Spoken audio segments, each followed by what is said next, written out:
October 27th, 2019.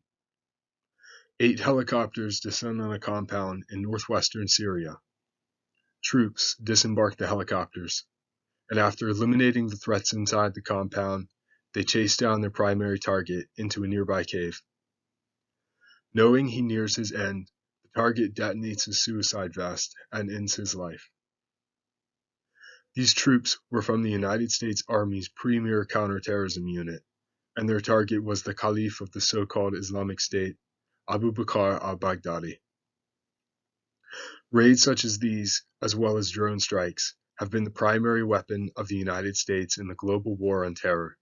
For nearly 2 decades, scholars have analyzed the effectiveness of this strategy, which they call leadership decapitation, with mixed results. Quite separately, others have sought to understand the relationship between terrorist organizations, especially the competition between them for resources, recruits, and legitimacy. This is called outbidding. This present research is one of few that merges these two fields of study. I will analyze the relationship between Islamic State and Al-Qaeda and the deaths of their respective leaders. I will propose the following framework to explain how leadership decapitation affects outbidding. First, the terrorist leaders are a valuable bargaining chip against other competing groups.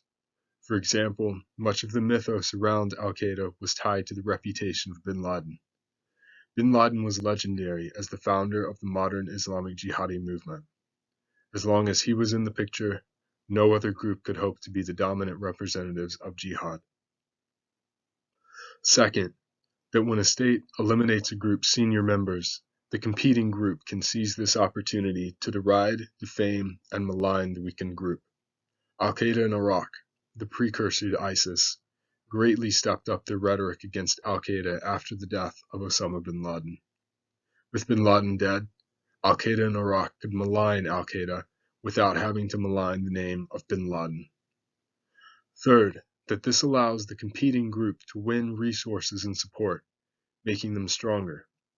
Of course, there is more involved in ISIS's rise to power than the absence of bin Laden. Nevertheless, the significance of his absence is extremely relevant.